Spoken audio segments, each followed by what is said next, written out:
মুসলমান ঘরে ছেলে মেয়েরা, আব্বারা, তরুণেরা,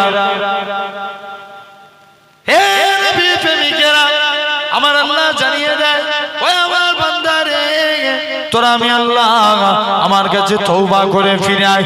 বান্দারে, তোরা কত অন্যায় করেছিস, কত গুনাহ করেছিস, খবরদার খবরদার, লা তাকনাতু মির রাহমাতিল্লাহ, ইন্নাল্লাহা ইয়াগফিরুয যুনুবা জামিআ, ইন্নাহু হুয়াল গাফুরুর রাহিম।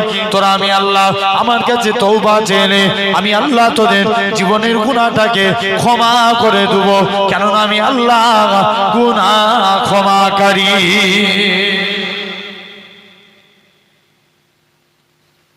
মুসলমান ঘরে ছেলে মেয়েরা, আব্বারা, তরুণেরা,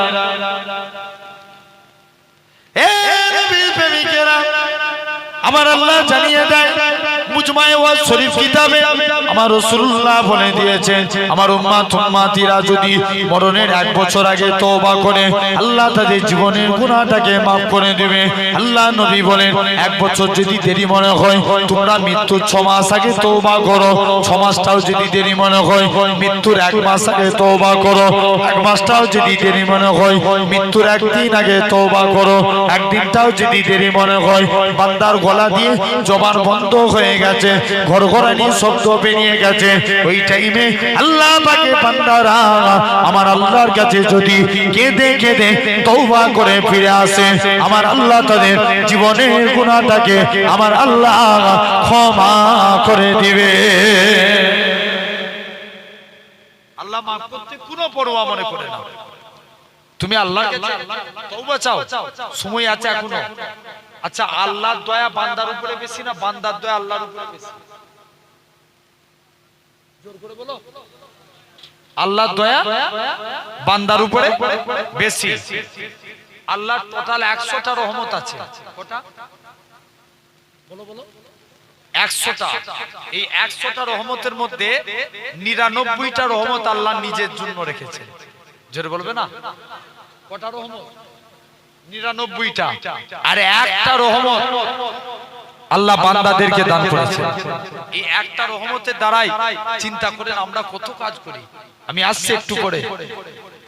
মুসলমান ঘরে ছেলে মেয়েরা, আব্বারা, তরুণেরা, হে নবী প্রেমিকেরা, বলো তো দেখি, এই একটা রহমতের দ্বারা আমরা বাপ ছেলেকে ভালোবাসি, মা মেয়েকে ভালোবাসি, স্বামী স্ত্রীকে মহব্বত করি, স্ত্রী স্বামীকে মহব্বত করে, আপনার চোখের সামনে দিয়ে একটা ছেলে পুকুরে ডুবে মারা যাচ্ছে, এই একটা রহমতের দ্বারা ভালোবাসা।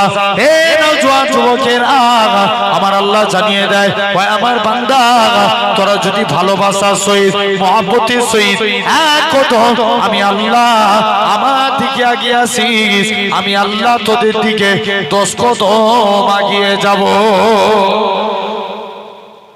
আল্লাহ বলছে, বান্দা তোরা সির্ফ 1 কদম আগিয়ে আয়, আমি আল্লাহ তোদের দিকে 10 কদম আগিয়ে যাব।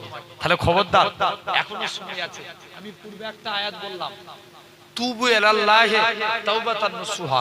আল্লাহ বলেন, ইয়া আইয়ুহাল্লাযীনা আমানু, হে বিশ্বাসী বান্দারা, তুবু ইলাল্লাহি তাওবাতান নসুহা, कितना भी गुनाह किया बंदे मेरे पास तौबा कर, मैं अल्लाह तुम्हारे पूरा जिंदगी गुनाह माफ कर देगा। আরেকটু জোরে হবে না? ভাইগুনো, আব্বাগুনো বসেছেন, বিশ্বাস করেন আমার ওয়াজ শুনে কে খুশি হবেন এই নিয়ত করে ওয়াজ করছি না। যদি আমার কথা শুনে আমার একটা ভাই আল্লাহর দিকে ফিরে আসে, জানবেন এটার ওসিলাতে আল্লাহ আমাদের নাজাত দিয়ে দিবেন। জোরে বলবে না? তাহলে খুব মনোযোগ দিয়ে শুনুন। আমাদের 2 কাঁধে কটা ফেরেশতা? 2টো। একটার নাম কিরামান কাতিবিন। ডান দিকের ফেরেশতা সওয়াব লিখেন, বাম দিকের ফেরেশতা গুনাহ লিখেন। কোন দিকের ফেরেশতা সওয়াব লিখে? জোরে বলো। ডান দিকে। আর বাম দিকের ফেরেশতা গুনাহ লিখেন।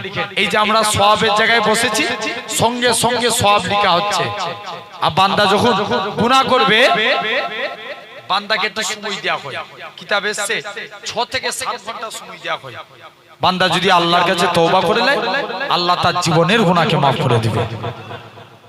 তাহলে তওবা চাও আল্লাহর কাছে, এখনো সময় আছে। কত দিল থেকে তওবা করেন। ইসলামে একটা সন্ধি হয়েছিল, যে সন্ধির নাম হুদাইবিয়ার সন্ধি। কিসের সন্ধি? হুদাইবিয়ার সন্ধি। কাফেরদের সংখ্যা ছিল 1 লক্ষ। কত লাখ? 1 লাখ। মুসলমানদের সংখ্যা ছিল 30,000। কত হাজার? 30,000 চলে গেলেন সাহাবারা। হযরতে কাব বিন মালিক হাদিসটা রিয়াদ করছেন, তিনি নবীর দরবারে এসে চুপ করে বসে আছেন।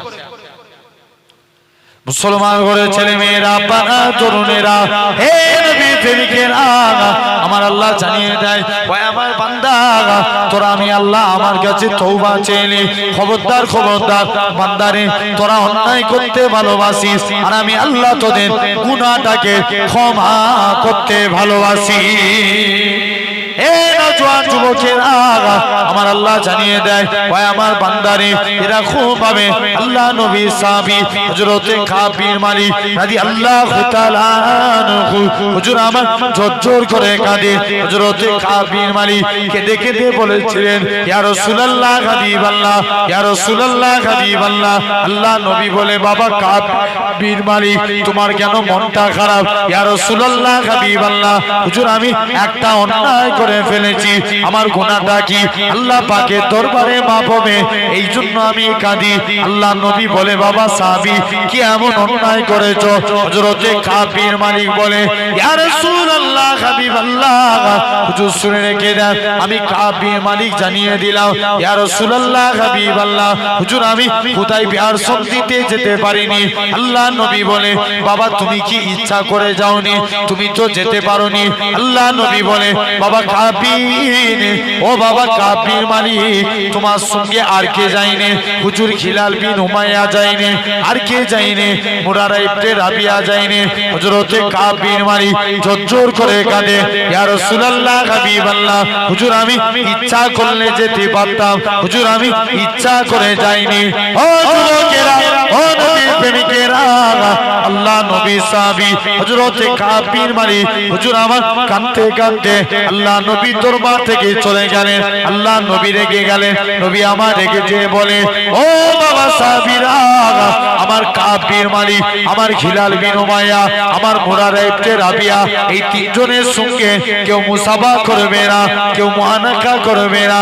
হযরতে কাব বিন মালিক ঝরঝর করে কাঁদে, ইয়া রাসূলুল্লাহ হাবিবাল্লাহ, হুজুর আমি ইচ্ছা করলে যেতে পারতাম, কিন্তু আমি ইচ্ছা করে যাইনি।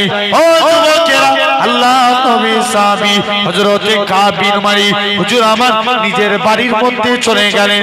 বাড়ির মধ্যে গিয়ে দেখে হযরতে কাব বিন মালিকের স্ত্রী দরজা খুলে দেয়। ও আমার স্বামী, আমি দরজা খুলে দিলাম। স্বামী দরজা খুলে দিল, এরা খুব ভাবে আমি আপনাকে প্রথম গেট দিয়ে ঢুকিয়ে দিলাম, লাস্টের গেট দিয়ে আমি বেরিয়ে যাব, কেননা রাসূলুল্লাহ যাকে বয়কট করেছে, আমি স্ত্রীও তাকে বয়কট করে দিলাম। হযরতে কাব বিন মালিক, এরা খুব ভাবে হিলাল বিন উমাইয়া হাতে পায়ে দড়ি বেঁধে টেনে টেনে টেনে হুজুরকে মক্কার জমিনে নিয়ে আসা হলো। মদিনার মসজিদে মিম্বারের সঙ্গে বেঁধে দেয়া হলো।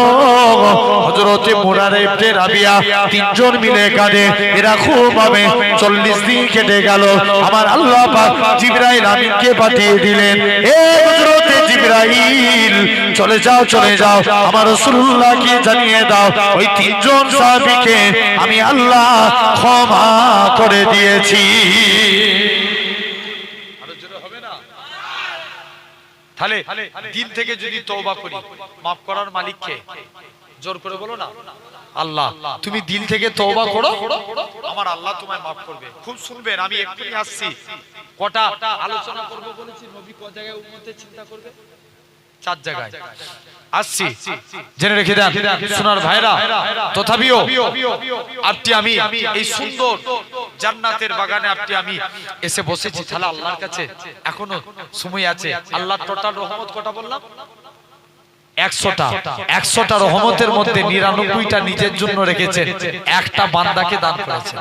এই একটা রহমতের দ্বারা স্বামী স্ত্রীর মহব্বত কার জন্য হতে হবে? পিতামাতা মহব্বত কার জন্য হওয়া লাগবে? জোরে বলো, আল্লাহর জন্য। দুনিয়ার প্রতিটা মহব্বত আল্লাহর জন্য হতে হবে। যদি আল্লাহর জন্য মহব্বত হয়, আমার আল্লাহ কবুল করে নেবে। জোরে বলবেন, আল্লাহর জন্য। তাহলে তুমি ভাবো, আল্লাহ রাসূলের এক সাহাবী ছিলেন, যিনার নাম ছিল একদম জান্নাতি সাহাবী, যিনার নাম ছিল আবু সালমা। কি নাম বলো? আবু সালমা। হুজুরের এক স্ত্রী ছিল, নাম ছিল উম্মে সালমা। কি নাম? উম্মে সালমা। আবু সালমা বলছে স্ত্রী শুনে রেখে দাও, তো আজকের দিনে আমি আপনার কাছে এসেছি। কি ব্যাপার? তারা স্বামী স্ত্রী দুজনে একদম বসে বসে কথা বলছে। এখন স্বামী স্ত্রীকে বলছে, স্ত্রী বলছে স্বামী আমি যদি মারা যাই এ বাড়িতে পুনরায় কোনো মেয়ে আনা যাবে না। কে বলছে? বলো বলো।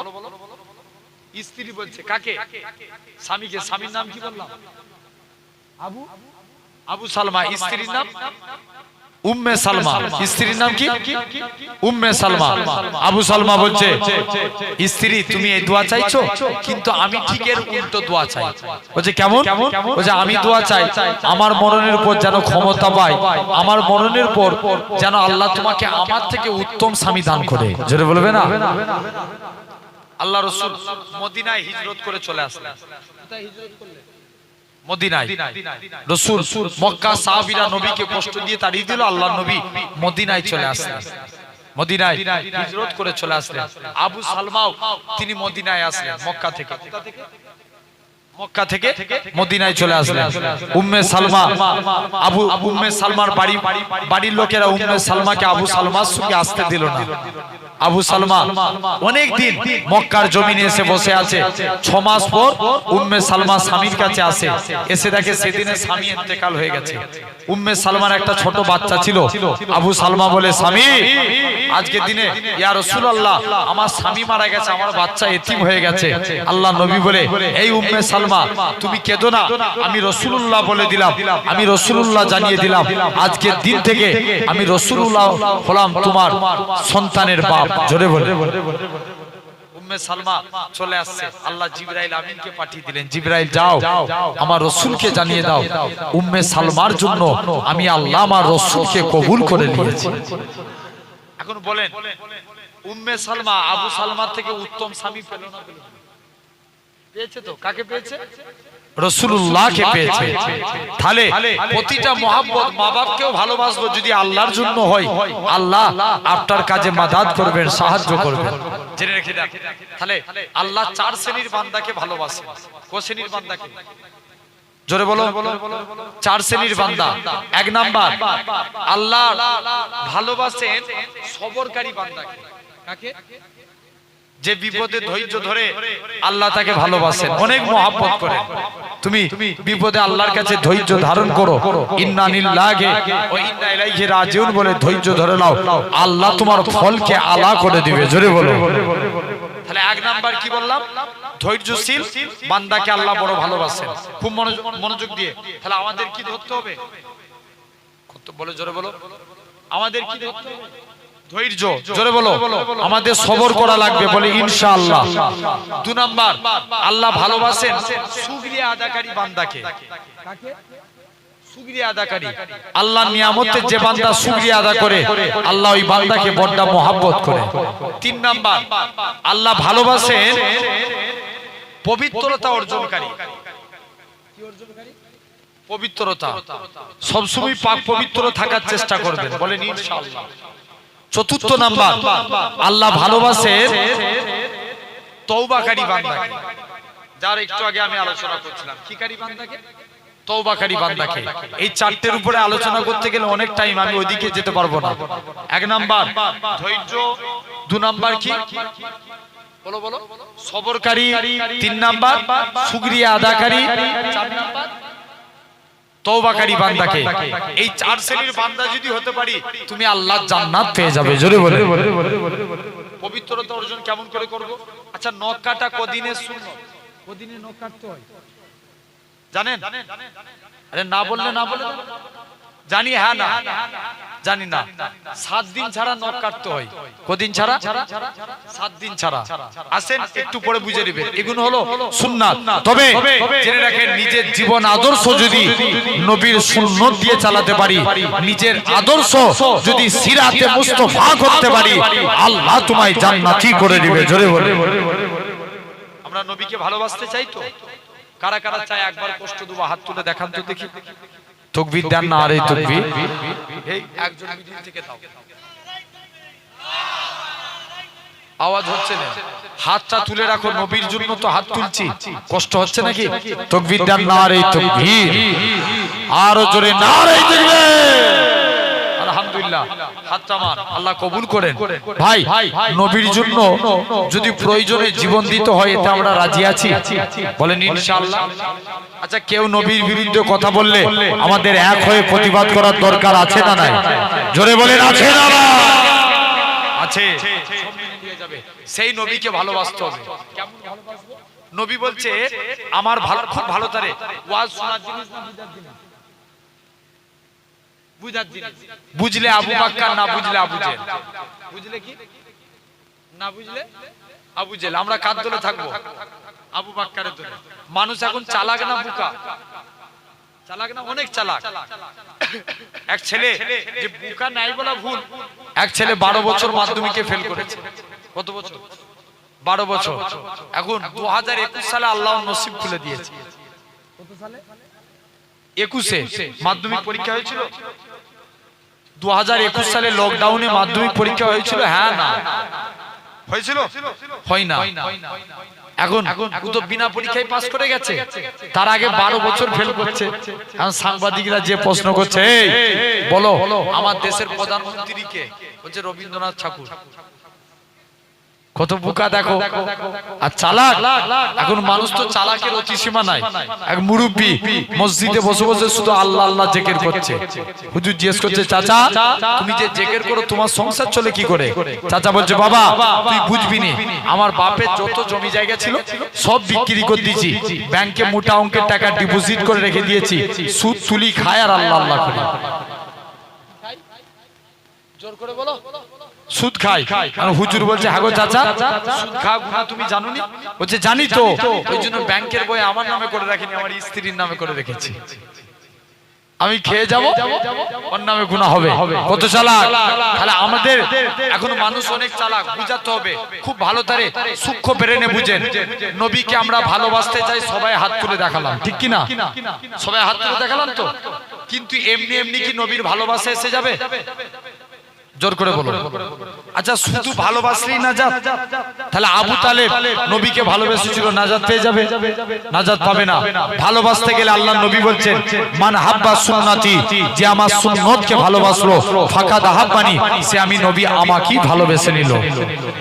আরো জোরে বলো, ওমান আহাব্বানি, যে আমাকে ভালোবাসলো, কানা মাই ফিল জান্নাত, আমি রাসূল কথা দিলাম তাকে জান্নাতে না নিয়ে যে আল্লাহর দয়ার জান্নাতে যাব। তাহলে দিন থেকে ভালোবাসবো। আচ্ছা মনে করেন আমরা তাহলে আগে কি মানবো? সুন্নাত। আচ্ছা আমরা অনেকে ভাত খাই না, কথা বলে না, বুঝানোর জন্য বলছি। হ্যাঁ জোর করে বলবে তো। আমরা কি খাই? ভাত খাই। যখন ভাত খাবেন মাকে বলবেন, নিজের স্ত্রীকে বলবেন, এই আপনার দস্তরখান বিছিয়ে দিতে বলবেন। কি বিছাতে বলবেন? দস্তরখান। জানবেন এই দস্তরখান বিছিয়ে ভাত খাওয়া সুন্নাতে রাসূল। সুবহানাল্লাহ হচ্ছে না ভাই? আরেকটু জোরে বলো। পিছনের দিকের ভাইগুলো ফাঁকি মেরে দিচ্ছে, সামনের কটা ছেলেই বলছে। সবাই মিলে জোরে বলো সুবহানাল্লাহ। আলহামদুলিল্লাহ পেরেছেন।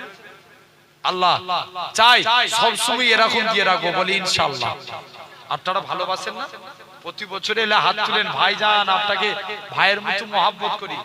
এই চন্ডিহাটের মানুষ বলেন না ভালোবাসেন? হ্যাঁ কি না?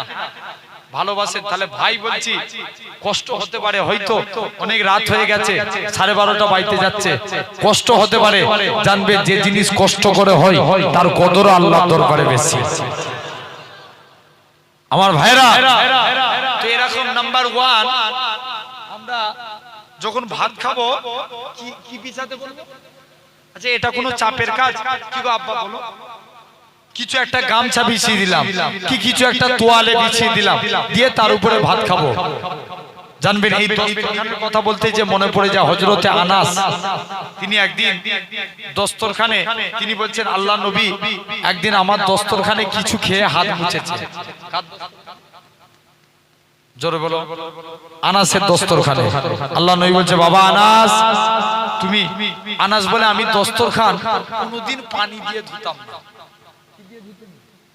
পানি দিয়ে। বলছে তাহলে কি করে ধুতে?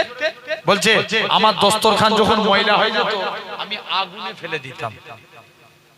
আচ্ছা আগুনে কাপড় ফেললে কি হতো? পুড়ে যাবে। আনাস বলে আমি দস্তরখান আগুনে ফেলে দিতাম, আগুন থেকে তুলে নিতাম, কাপড় পরিষ্কার। জোরে বলবে না?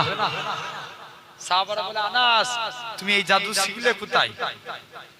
আনাস তুমি এই জাদু শিখলে কোথায়? আনাস বলে এটা জাদু না, এটা মুস্তাফা নবীর হাতের ছোঁয়া। কার হাতের ছোঁয়া? নবীর। তাহলে সেই নবী আপনি আমি পেয়েছি। নবী মানতে গেলে নবীর সুন্নাত মানতে হবে। আল্লাহ নবী ইবনে আব্বাসকে একদিন ডাকছে, বাবা আব্বাস যাও না, দূরে যে গাছগুলো আছে গাছগুলোকে বলো না আমি নবী ইস্তেঞ্জা করব যেন আমার জন্য পর্দা করে। আচ্ছা গাছ কি চলতে পারে? কথা বলে না, গাছ চলতে পারে?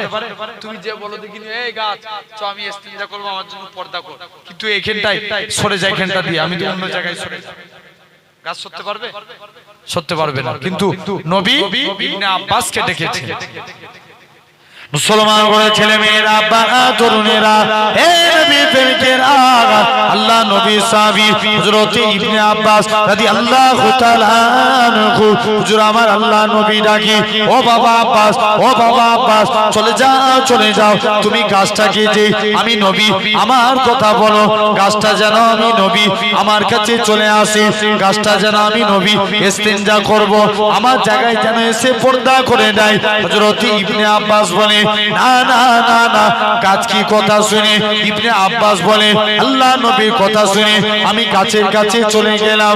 এ গাছে সাজার তোমাকে আল্লাহ নবী ডাকে, যখনই প্রথমবার বলি ওই গাছখানা মাটি পাক করে মাটি পাক করে আল্লাহ নবীর যেই জায়গায় ইস্তেঞ্জা করবে ওই জায়গায় এসে সারি সারি সবাই দলবদ্ধ হয়ে সারি সারি লেগে গেল। জোরে বলে আল্লাহ নবী ওই জায়গায় ইস্তেঞ্জা করলেন, আল্লাহ নবীর ইস্তেঞ্জা করা হয়ে গেল।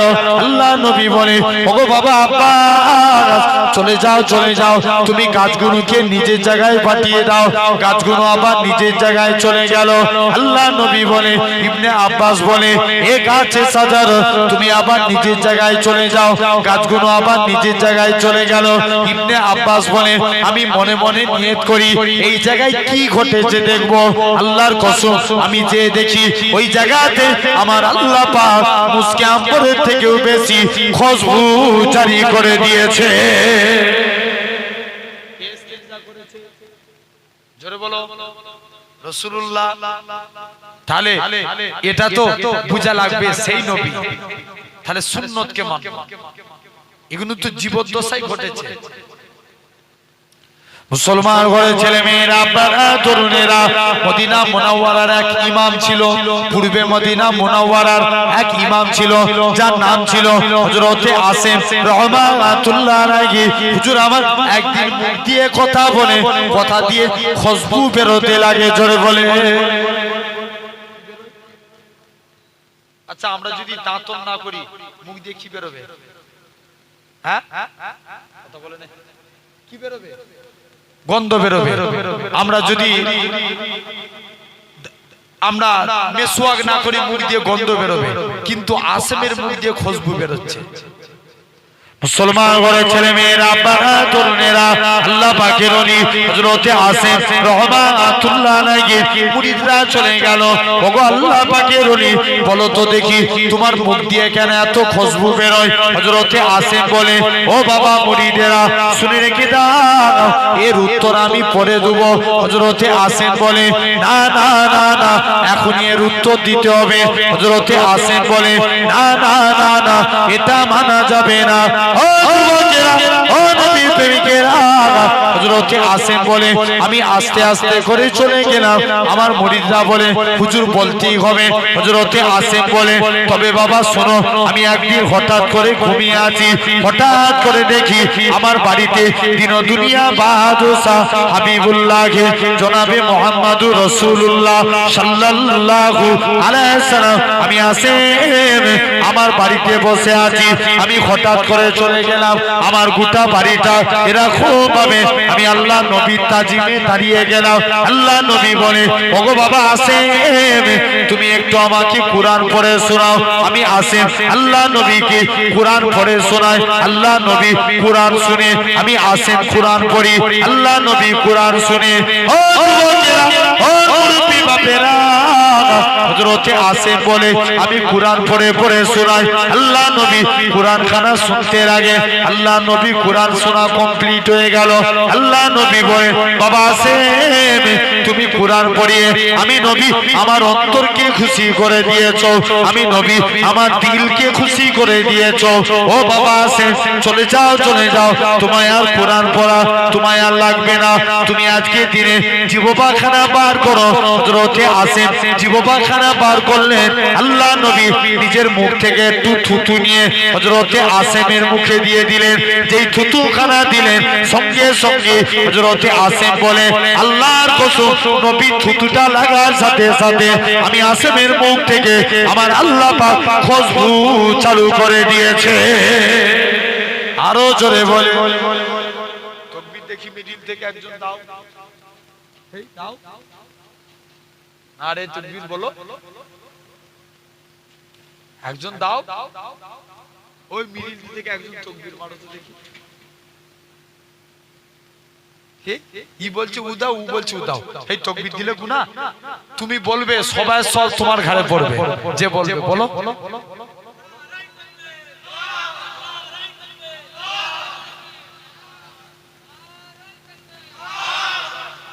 তাহলে জেনে রাখেন, সেই